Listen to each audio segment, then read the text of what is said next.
October 2025.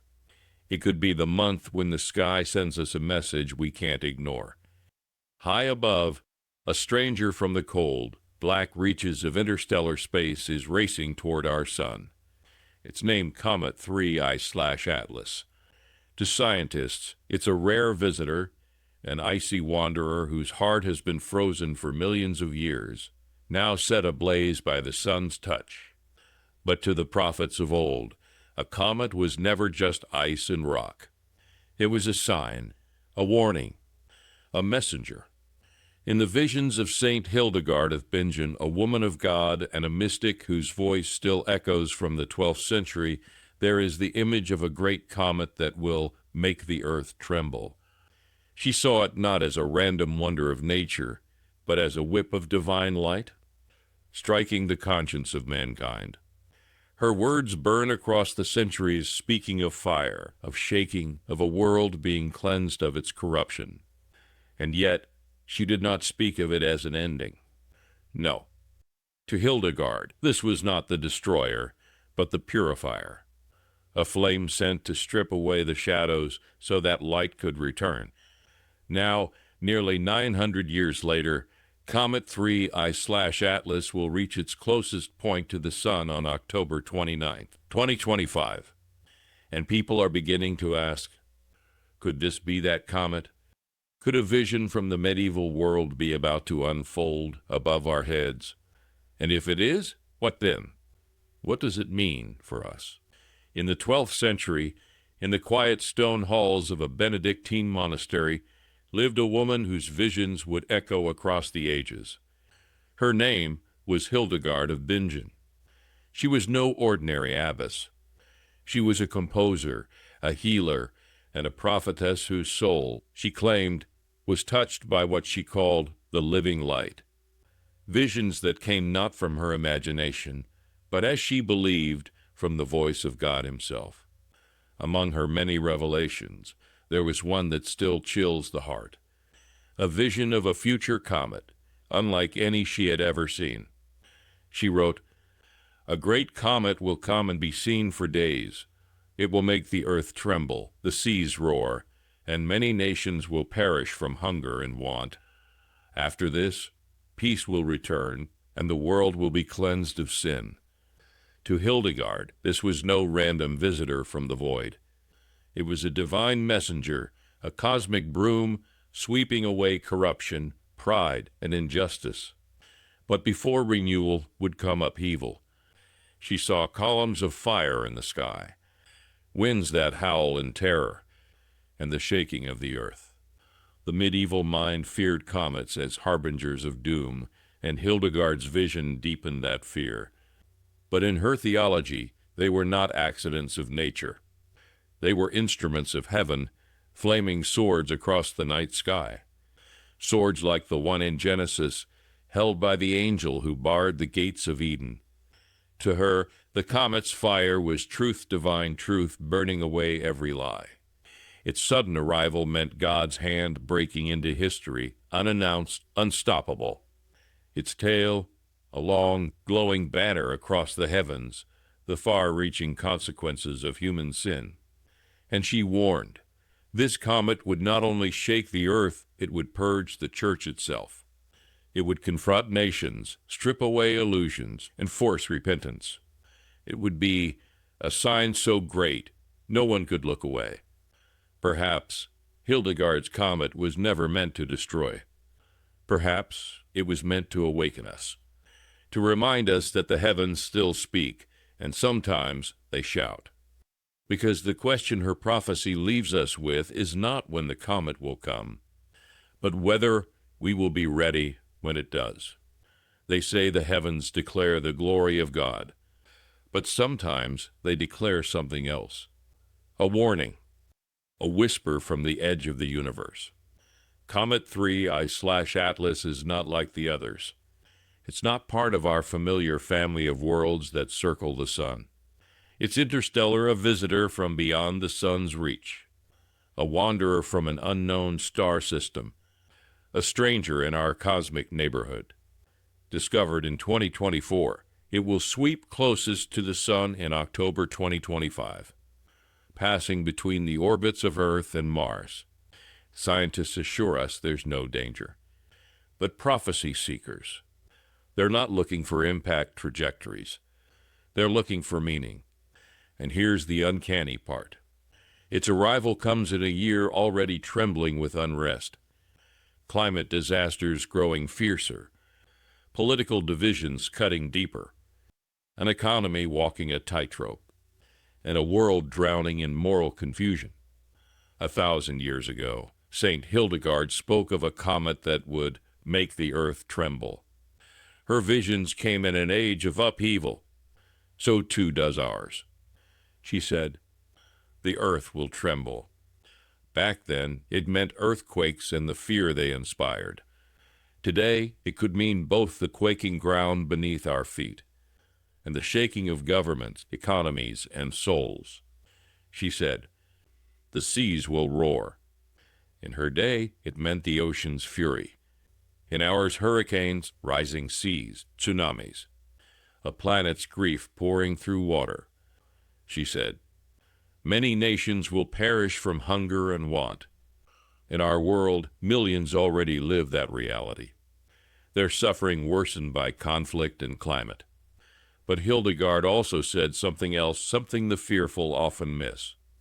Peace will return, and the world will be cleansed of sin. Her comet was not the destroyer. It was the reset, the turning of a page, the call to awaken before it's too late.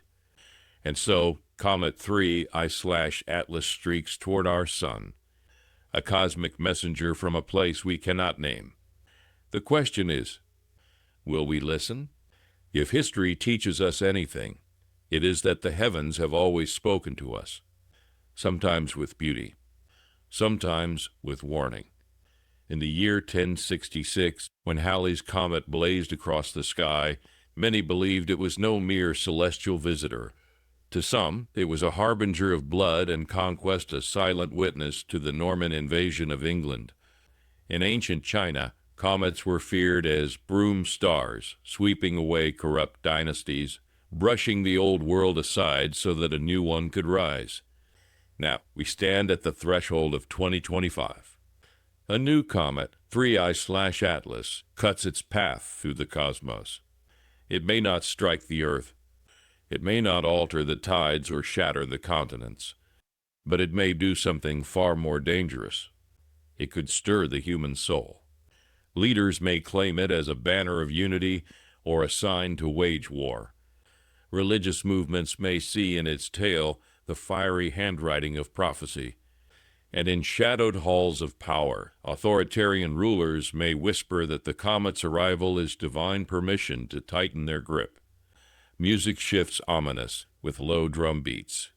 Centuries ago, the mystic Hildegard of Bingen spoke of a time when rulers would be stripped of their crowns, not by sword alone, but by the turning of an age, the collapse of powers that seemed unshakable, revolts, scandals, and the relentless march of change. This comet will not scorch the earth, but the earth is already burning. Fires, floods, storms, all growing more violent. For some, the comet's approach will be the final proof that the planet is in the grip of a purifying fire. And then there are the skies. Scientists tell us cometary dust can slip into our atmosphere, shimmering as meteor showers or subtly altering weather patterns. To the prophecy-minded, such sights will not be science. They will be omens. But perhaps the most powerful force is not the comet itself. It is what it awakens in us. Fear, awe, the gnawing sense that time is running short, that the sky is speaking, and we have only moments left to listen. Music swells, then fades to silence. Comet 3 I/Atlas may pass us by. But history shows that no comet ever truly passes without leaving a mark, not on the earth, but on the human heart. Here lies the very heart of Hildegard's vision. The comet is not merely a wandering stone of ice and fire. It is, above all, a spiritual sign, an alarm clock for the soul ringing, not in the marketplace, not in the corridors of politics, but in the heavens themselves, for a humanity lulled into moral apathy, addicted to distraction, and divided by greed. The sight of a blazing messenger streaking across the night sky could be the strike of a divine chisel breaking the stone of indifference. It could spark something we have nearly forgotten, a renewed hunger for prophecy, for sacred texts long gathering dust, a swelling tide of repentance pilgrimages, prayer vigils, the bending of knees once stiff with pride, a rethinking of priorities from the shallow currency of material gain to the deep wealth of meaning. Hildegard's comet carries a choice: humility or pride, repentance or stubbornness, and the outcome. It depends not on the comet's path, but on the heart's. She is not alone in this vision. Nostradamus spoke of a great star that would burn for 7 days, heralding upheaval. The Hopi tell of the blue star Cachina, its appearance, the sign of a great purification. And in the book of Revelation, we read of a great star, burning like a torch, falling from heaven, its name wormwood. Whether these are literal flames or symbols of a greater truth, one theme emerges again and again. A celestial fire appears. When humanity stands at a moral and spiritual crossroads, the question is, when the heavens speak, will we be listening? If Comet 3I/Atlas is truly the comet Saint Hildegard saw, then we are standing at the threshold of something far greater than an astronomical event.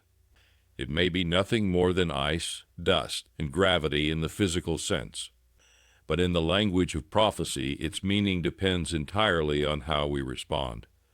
We can meet it with fear, retreating into shadows of survivalism and despair. We can meet it with cynicism, shrugging it off as just another rock passing through the void. Or we can meet it with faith and turn it into a catalyst for change. Hildegard's ultimate message was never one of doom, it was one of hope. After the fire comes renewal. After the shaking comes peace. But peace, she warned, only comes when humanity turns back from the road of self-destruction. She saw the comet not as an executioner, but as a summons. Its fire not merely the fire of wrath, but the fire that purifies, like gold refined in the furnace. Perhaps Comet 3I/Atlas is not the literal comet of her vision, but its presence in our skies carries the same potential: to wake us from our slumber, to lift our eyes from petty quarrels, and remind us of the vastness of eternity. The lesson is timeless. Signs in the heavens are invitations to look inward, to weigh the state of our souls. Whether or not calamity follows, the greater tragedy would be to witness such a sign and remain unchanged. So when the comet blazes in the October sky, let it do more than fill our news feeds. Let it fill our hearts. Let it spark compassion, justice, humility, and faith. For in the end, the heavens do not move to terrify us. They move to call us home.